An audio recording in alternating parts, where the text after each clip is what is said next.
Hey, this is Dave DeCamp from antiwar.com. This is anti-war news for Monday, August 5th, 2024.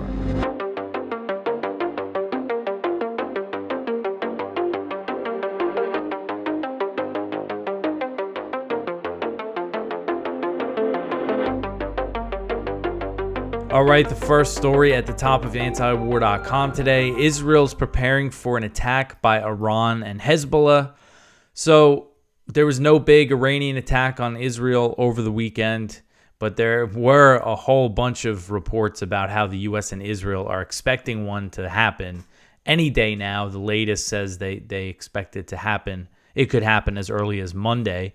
So NBC News reported on Sunday that Israel's preparing for the possibility of Iran and Hezbollah to launch a multi-day attack together, a big missile and drone barrage over multiple days. And they think that this could be bigger than the attack Iran launched back in April on Israeli territory. That was the first time Iran ever directly attacked Israel. That was in response to the Israeli bombing of the consulate in Damascus.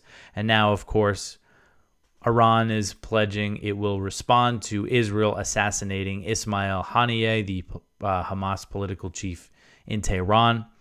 And Hezbollah, there's been a lot of border strikes between Hezbollah and Israel over the last few days, but they are, saying that they're going to, take things up a notch in response to Israel killing one of their top military commanders in Beirut.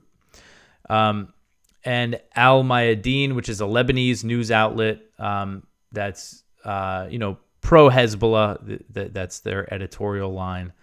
They reported that the Israeli assassination of Haniyeh crossed a red line for Iran and that Iran would reciprocate. They cited an Iranian source who said, quote, Iran will respond in a way that crosses the red lines set by the Israeli occupation, end quote.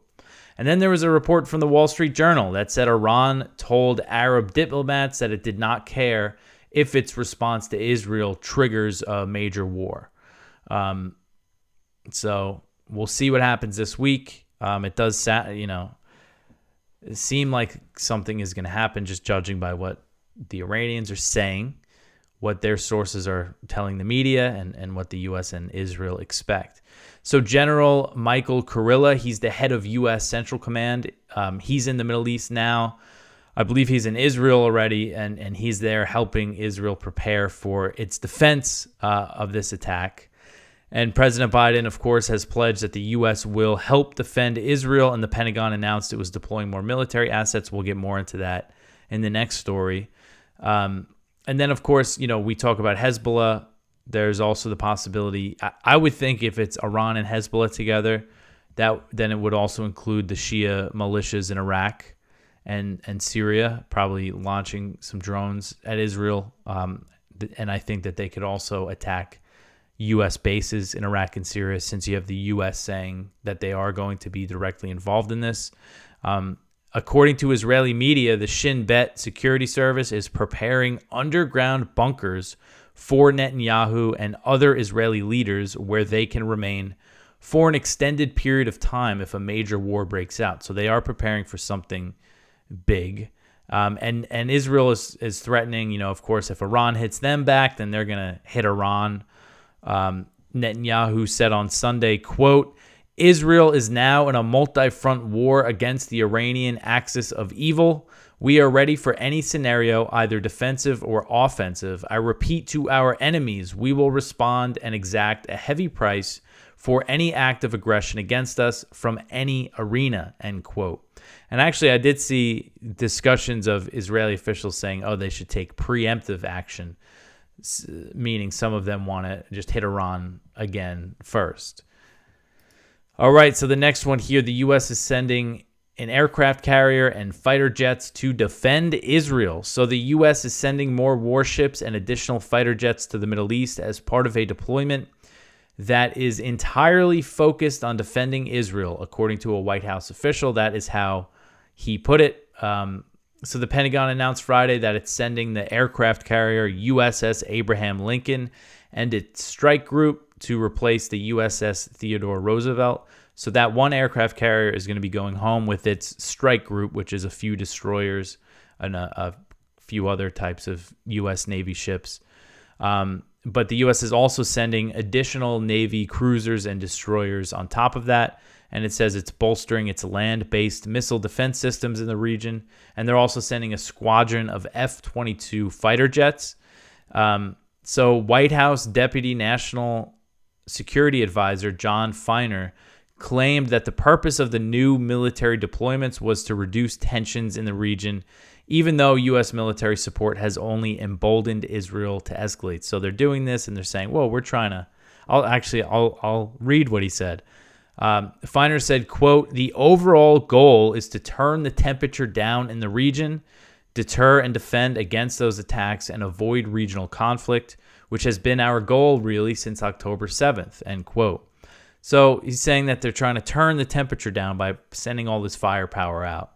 If they really do think Iran has to respond to this and is definitely going to respond to this, sending all this firepower to defend it means that it could just lead to a bigger attack. And of course, makes it more likely that U.S. troops are going to come under attack. I think there's a possibility, too, of maybe the Houthis stepping up attacks on U.S. warships in the region. So all of this is very concerning. And I mean, the fact that the U.S. is saying, the Biden administration has said that they've been trying to prevent, a regional war. I was looking back because I remember there was all these reports about how the U.S. thought Israel was trying to provoke a war in Lebanon from a while ago. And I found one from November 2023, not even a month. It was like one of the first few days in November that said the U.S. thought Netanyahu was trying to provoke a major war in Lebanon and, to get the U.S. involved. So knowing that, the U.S. continued to supply all this military aid to Netanyahu and Israel and actually defended Israel when they were attacked by Iran in April, intercepted missiles and drones for them, and then is pledging to do so again. And I'm sure that that's the message that Netanyahu and other Israeli officials get when they meet with U.S. officials in private, is that, if things, escalate, we will defend you from Iran, major attacks from Hezbollah. So if that's the message that they're getting, that means they're going to go escalate. It's very clear that this is, the U.S. involvement here is just escalating and emboldening the Israelis.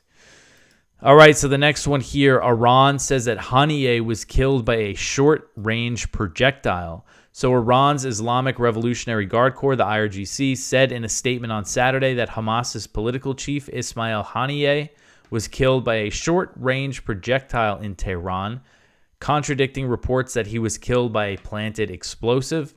According to Iran's press TV, the IRGC said the attack involved the use of a short-range projectile armed with a warhead weighing approximately 7 kilograms, which subsequently caused a massive explosion, end quote. So Haniyeh was killed while staying at a heavily guarded official guest house in Tehran during a visit for the inauguration of Iranian President Masoud Pezeshkian. The New York Times and several other Western media outlets reported that he was killed by an explosive that was planted in the guest house by Israeli intelligence months earlier, but Hamas officials and eyewitnesses say a projectile hit the building. So this is interesting because this was the initial reports that some kind of missile hit the building. Then we had the New York Times thing. And again, it was reported by a bunch of other media outlets as well. But Hamas is saying that it's not true. So Hamas's representative in Iran told the Cradle, quote, "I was there and the wall and the ceiling of the place where he were collapsed. It is clear from the appearance of the place after the attack and from the body of the martyr leader Haniyeh that the targeting was carried out by an air-dropped projectile. The narrative published by the New York Times about Mossad agents planting explosive devices inside the apartment where Haniyeh stayed is completely fabricated. They are trying to evade responsibility and its consequences for Israel," end quote. I mean, I would say if it was Mossad that planted the explosive, it's still Israel's responsibility. And I know that they've planted explosives in other buildings in Iran. I don't know how, if it's a projectile. They've launched small drone attacks inside Iran before. I guess there's lots of different projectiles that could be fired at a building. But, it would be hard, I would think, to get around Iran's air defenses, but maybe some more details will come out. Iran is saying that they're doing a full investigation of the killing. All right, so the next one here, Israeli drone strike kills senior Hezbollah member. So this one's from Jason Ditz. So again, the strikes across the border in Israel and Lebanon continue. An Israeli drone strike took place near Bazourieh in southern Lebanon on Saturday morning, killing a man described by Israeli officials as a senior member of Hezbollah, and he was identified as Ali Nazi Abed Ali.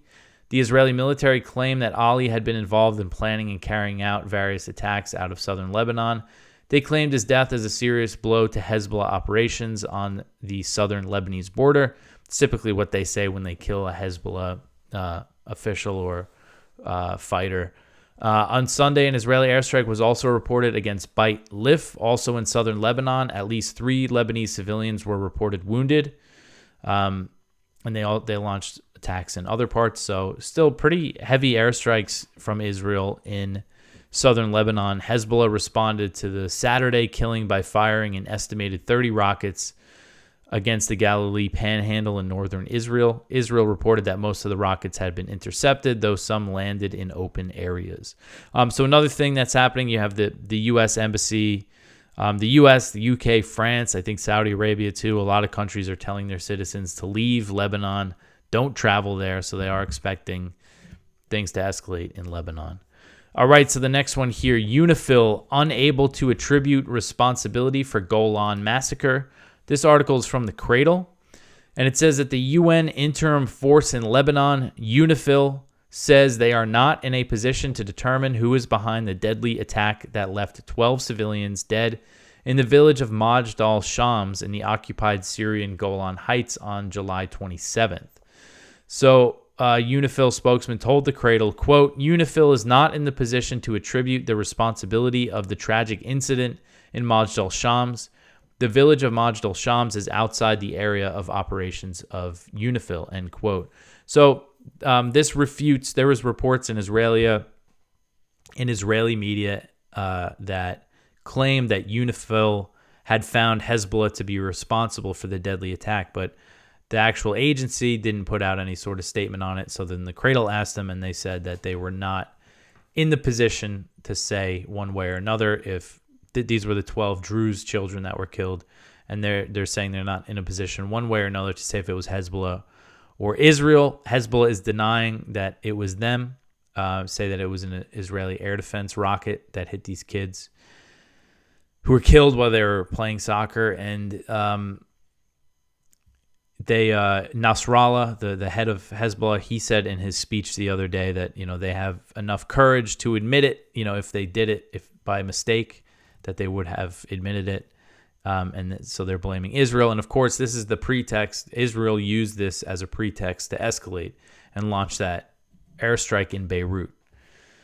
All right, so the next one here, Netanyahu's spokesman wants ethnic cleansing of Gaza. So Israeli Prime Minister Benjamin Netanyahu has appointed a new spokesman who is a proponent of establishing Jewish settlements in Gaza and expelling Palestinians from the territory. So Omer Dostri, who is a regular guest on Israel's Channel 14, he does lots of panels and things like that. He was appointed to the new role on Sunday. He is aligned with the Israeli right and has a history of calling for policies that would result in the ethnic cleansing of Palestinians from Gaza. He said back in January, quote, there is no victory over Hamas without 3 basic conditions: military occupation of the entire Gaza Strip, military and civilian control of the area, and encouragement of voluntary migration of Gazans out of the Strip, end quote. So I linked to here an article from Dan Cohen at his site, Uncaptured Media. He wrote this back in November 2023, and this guy wrote an article at the time for a U.S. military publication, the Army University Press, which is, and the article was written on behalf of the Defense Department, calling for the ethnic cleansing of Gaza. So it's a U.S. military journal that he wrote for. And basically, he was laying out different scenarios. And, of course, his, favorite post-war scenario was a Gaza, with new settlements and getting the Palestinian population out of there. So this guy is now a spokesman for Netanyahu. And I mentioned his quote from before. He calls it voluntary migration from Gaza, which is something you hear even Ben-Gvir use that language, voluntary migration. But of course, the Israeli campaign in Gaza, they're just completely destroying the infrastructure, making the place uninhabitable, giving the Palestinians, if they had the choice to leave, most of them, I would think at this point, if they could take their families out of there, know that they can get food and clean water, I would assume a lot of them would leave. And that's not voluntary migration when you're killing them, starving them, and destroying their infrastructure. Of course, it's completely ridiculous to call it that. But so Dostri has suggested Egypt should be offered economic or military aid to agree to the transfer of Gaza refugees to Sinai, even if it's only temporarily. He said, of course, he's not going to want it to be temporarily because he wants settlements there. So this is something I kind of fear that maybe like a Trump administration might do. One of the reasons why Egypt gets over $1 billion in military aid from the U.S. each year is because they signed the peace treaty with Israel. I have like, a feeling that might be something, if Trump appoints similar people to Middle East positions that he did in his last administration, I wouldn't put it past them to offer Egypt, more military aid in exchange for, just try to bribe Egypt into taking the Palestinians in. And so he also said that Israel should establish settlements in the areas of Gaza that it currently occupies. So he's saying right away, let's start building these things. He said, quote, Israel must order the rapid establishment of Israeli settlements in many of the areas it occupies, especially those close to the current border. So Israel controls about 26% of Gaza's territory, including a buffer zone that was established along the entire Israel-Gaza border.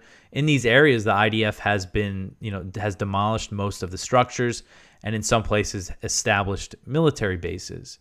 And they also turned a hospital, the Turkish hospital, which is in the corridor that separates northern Gaza from the rest. And they've done similar things there, demolished most of the buildings, established military bases. And one of the bases is at the Turkish hospital there, which is at the site of what used to be an Israeli settlement in Gaza. So there's a lot of symbolism there. And we've seen Israeli soldiers bring in artifacts, things. And I know they brought in a menorah or something that was from a synagogue that used to be at that settlement that was cleared out in 2006. So you see, there's a lot of political support, I think, in Israel to establish settlements. Of course, Netanyahu is saying, no, we're not going to build settlements in Gaza, but he's calling for long-term military occupation. And the people he's surrounding himself with, including his spokesman, do favor that idea. And plenty of ministers in his government are not shy to say that that's what they want to do. All right, so the next one here, children among those killed after Israel bombs 2 Gaza schools. This article is from Al Jazeera. So very heavy Israeli airstrikes in Gaza. At least 30 people have been killed and many others injured in Israeli airstrikes on 2 United Nations-run schools in the west of Gaza City. The latest death toll was reported to Al Jazeera by Dr. Marwan Al-Hams, the director of hospitals in the Gaza Ministry of Health. According to Palestinian Civil Defense, 80% of those killed and injured in the strikes on Sunday on the Hassan Salama and Al-Nasser schools were children. So reporting from Deir al-Bala, Al Jazeera's Hani Mahmoud said that the schools, which have been used as shelters by displaced Palestinians, have been severely damaged. So that's what schools, when we see that a school was hit, that means that a place sheltering civilians was hit. They've turned into shelters, and they hit 2 of them on Sunday. So again, very, there's been no let up of the Israeli attacks on Gaza, even though, we've been very distracted by this potential for a regional war. And I think I probably said this in the last show, but another thing here is, you have the people who want the ethnic cleansing of Gaza. If there is a big war between the U.S. and Iran, they're going to be able to do whatever they want in Gaza and the West Bank probably too. All right, so the next one here. Zelensky confirms that F-16s are in Ukraine. So this article is from Kyle Anzalone at the Libertarian Institute. President Volodymyr Zelensky confirmed on Sunday that F-16s have arrived in Ukraine. A U.S. official said only a limited number of the warplanes are in Ukraine currently, adding the fighters are not flying combat operations. In a statement posted to X, Zelensky wrote, quote, F-16s in Ukraine. We ensured this. Ukrainian pilots have already started using them for our country, end quote. A U.S. official insisted that the operations were not combat missions, saying that they were conducting test flights. There's about 6 planes and half a dozen pilots, and they were conducting test flights in uncontested Ukrainian airspace, according to U.S. officials. Actually, F-16, so they require 2 pilots to operate a single aircraft, which means Ukraine is only able to currently operate 3 at a time. But Zelensky had kind of a press conference in front of the planes. They're not really expected to make a difference, but it does demonstrate, it's another escalation of NATO involvement in the war. Here they are giving them Western-made fighter jets for the first time after over a year of training Ukrainian pilots. This plan has been in the works for quite some time. All right, so the next one here, Ukraine orders evacuations from Donetsk towns as Russia advances. So on Sunday, Ukrainian officials ordered evacuations from some areas of the eastern Donetsk Oblast as Russian forces are making gains. So Vadim Falashkin, the Ukrainian governor of Donetsk, said he ordered the mandatory evacuation of children and their parents from several villages. He said, quote, the enemy is bombing the towns and villages of these communities every day. So it was decided to evacuate children with their parents or other legal representatives, end quote. Earlier in the day, the Russian Defense Ministry announced the capture of the Donetsk village of Novosolovka Prvaya as part of a push toward the city of Pokrovsk, which is used as a major supply hub for Ukrainian forces in the region. The Russian Defense Ministry claimed on Sunday that Ukraine lost 365 soldiers in fighting around Novoslavka Prvaya in the previous 24-hour period. So, you do see this. The Russian Defense Ministry, they put out these updates, and they're always saying, hundreds, Ukrainian soldiers, Ukraine lost hundreds of servicemen. And I assume that means killed and wounded. We don't know if these numbers, they're not confirmed by the Ukrainian side, so it's hard to really know. But I think it goes to show, the fighting is really heavy, and it's not something I've been covering too much. But, I think it's important to understand that this thing is still really, just raging. For the soldiers on the front lines, it's just a total slaughterhouse still. And this city, if they get to Pokrovsk, excuse me with these pronunciations, but if they get there, as far as I understand it, that's a pretty important city. Russia has been making gains in Donetsk, but they've been slow. They've been faster than they were, last year, but still very slow. But this seems to be their focus, is they want to take all of Donetsk. And as the fighting rages, we've seen Zelensky float the idea of peace talks, but I haven't seen any side. I should try to ask the State Department or something, see what they say. I haven't seen any sign from the U.S. that they're interested. You have Zelensky floating the idea of peace talks with Russia, but the Biden administration is not interested. They don't want to work out any deal that's going to see Ukraine cede territory to Russia, because they know that realistically that's going to be part of the deal.